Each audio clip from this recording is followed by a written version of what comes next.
सभी भाई बहनों को जय श्री राम। दोस्तों, आज के वीडियो में हम बात करने वाले हैं कि कुछ लोगों को जब भूत प्रेत बाधा हो जाती है तो जब उसके उतारे कराए जाते हैं, तरह तरह के उपाय उतारे हवन कराए जाते हैं और वो ठीक हो जाती है, तो उसके बाद आखिर ऐसा क्या कारण होता है कि कुछ लोग तो ठीक हो जाते हैं और कुछ लोग या तो ठीक होते ही नहीं, और या अगर वो ठीक हो जाते हैं तो कुछ टाइम बाद वही समस्या उन्हें दोबारा परेशान करने लगती है। या तो उसी प्रकार की समस्या उन्हें दोबारा परेशान करने लगती है या उससे एक अलग समस्या उन्हें परेशान करने लगती है।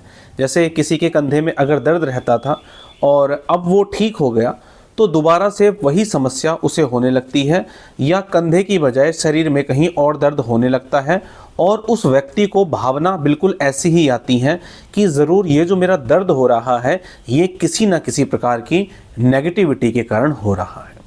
तो आज इस बारे में मैं डिटेल में आपको बताने वाला हूँ कि ऐसा क्यों होता है। जब भी हमारे पास किसी व्यक्ति से बात होती है, मैं अपॉइंटमेंट लेता हूँ उनकी, तो बहुत से लोग ये कहते हैं कि मैं काफ़ी जगह दिखाकर आया हूँ और मेरे को तत्काल लाभ हो गया, अगले ही दिन से लाभ पड़ना शुरू हो गया। कुछ लोगों को उससे थोड़ा ज़्यादा टाइम लगता है और कुछ लोगों को काफ़ी ज़्यादा टाइम लगता है। क्या कारण होता है? सबसे पहला कारण है आपके पितृ का, कि आपके जो पितृ हैं क्या आप उनके लिए कुछ करते हैं? अपने पितरों की मुक्ति के लिए, शांति के लिए, या आपके पितृ किसी बंधन में है तो उनके लिए क्या आप कुछ करते हैं? जैसे जब भी मैं किसी से बात करता हूं तो उनके पितरों के बंधन को खोलने के लिए, पितरों की मुक्ति के लिए उन्हें कुछ ना कुछ चीज़ें गाइड करता हूं जिससे कि उनके पितरों के बंधन खुल जाएं। अब अगर कोई व्यक्ति इसकी लगातार प्रैक्टिस नहीं करता तो पितरों से संबंधित फिर से उन्हें समस्या आने लग जाती है। तो मैं एक जनरल चीज़ बता रहा हूँ, वैसे मैं बहुत सारी चीज़ें बताता हूँ।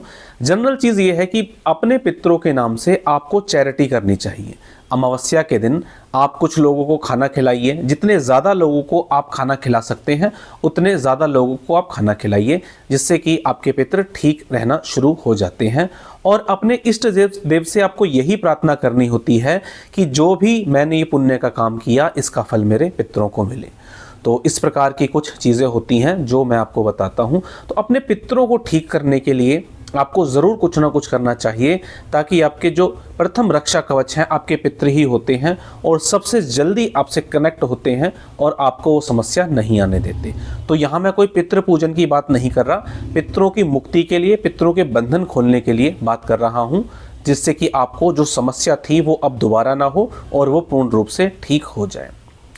दूसरी बात यह है कि जब भी आप किसी जगह पर जाते हैं अपनी नेगेटिविटी के इलाज के लिए या हमारे पास आते हैं तो कुछ उतारे बताए जाते हैं और एक हवन का प्रोसेस बताया जाता है।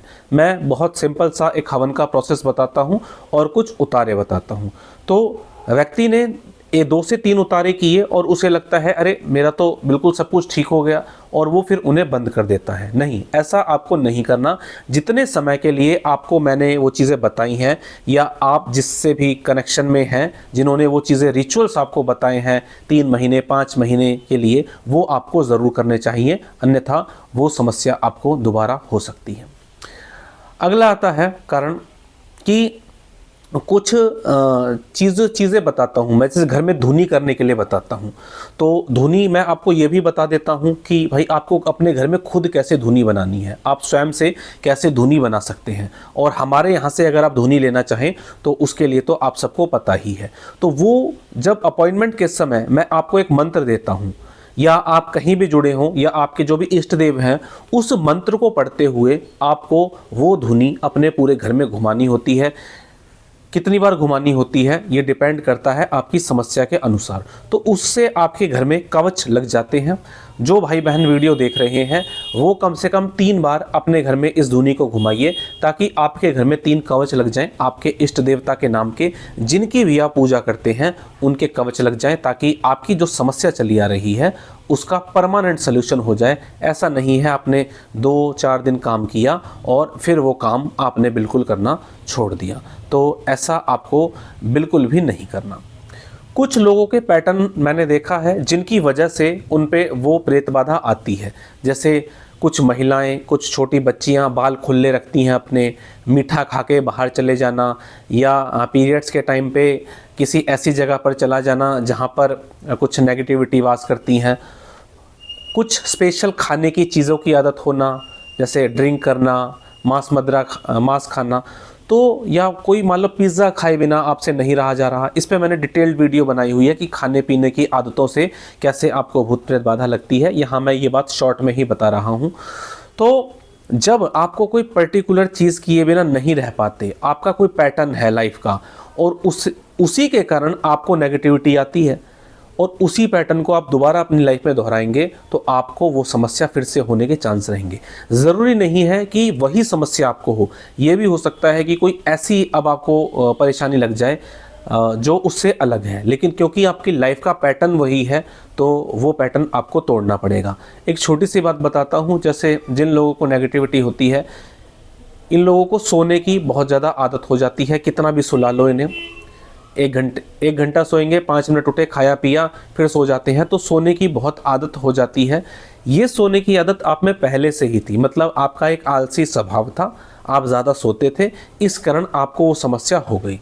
तो आपका जो ये पैटर्न है, जो आप लगातार सोते रहते हैं, इसको आपको तोड़ना पड़ेगा। नहीं तोड़ेंगे तो आपको आज नहीं, कल नहीं तो परसों इस प्रकार की नहीं तो उस प्रकार की समस्या हो जाएगी। या बहुत से लोग मैंने देखे हैं 20-20, 50-50 किलोमीटर गाड़ी चला के या बाइक चला के कुछ स्पेशल चीज़ खाने चले जाते हैं, मतलब बहुत शौकीन होते हैं खाने के। तो अगर आप में इस प्रकार की कोई आदत है, तो इस प्रकार के पैटर्न को आपको तोड़ना पड़ेगा। ये मैं मना नहीं कर रहा कि आप कुछ खाने मत जाइए, लेकिन ऐसा नहीं होना चाहिए कि आप वो चीज़ खाए बिना नहीं रह सकते। ऐसा होगा तो आपको वो समस्या ज़रूर फिर से परेशान करेगी, अन्यथा कोई और समस्या आपको परेशान करेगी। अब एक अगला और बहुत मेन कारण मैं आपको बता रहा हूँ। जब भी मेरे से किसी भी भाई या बहन की बात होती है, तो मैं उनको एक मंत्र देता हूँ जपने के लिए। आप जहाँ से भी जुड़े हों, वहाँ से भी आपको कोई ना कोई मंत्र मिलता होगा, और नहीं मिला है तो आप किसी न किसी अपने इष्ट के मंत्र का जाप ज़रूर करते होंगे। नहीं करते तो करना चाहिए, जिनको भी प्रॉब्लम है, नहीं है तो भी करना ही चाहिए। तो लोग क्या करते हैं, जैसे कि मैं किसी मंत्र को सिद्ध करने के लिए उनको वो मंत्र देता हूँ, तो जब वो मंत्र सिद्ध हो जाता है तो उसके साथ कुछ प्रयोग करने होते हैं। ऐसा नहीं है कि आपको वो प्रयोग छोड़ देना है। बहुत से लोग क्या करते हैं, 3 महीने में उन्हें लाभ मिल गया, जैसे कि जब भी एक अमावस्या, एक पूर्णिमा बीतती है तो उनको लाभ मिलना शुरू हो जाता है। तो जब वो भाई इस काम को करना छोड़ देते हैं, तो उनके ऊपर अटैक होने लगते हैं। आप इस चीज़ को ध्यान से समझिए। तंत्र जो है ना, वो एक ऐसी चीज़ है जो कभी खाली नहीं जा सकता। किसी ने अगर तंत्र भेजा तो आपका जाप इतना होना चाहिए कि वो उसको सह ले, क्योंकि एट ए टाइम आप किसी भी भगत से या किसी भी ऐसे व्यक्ति से कांटेक्ट नहीं कर पाते। सबसे पहले जो आपका जाप है ना, वही आपके काम आता है, और इसीलिए मैं लोगों को जाप करने के लिए मंत्र देता हूँ। ऐसा मंत्र देता हूँ जो उनके लिए फलित हो।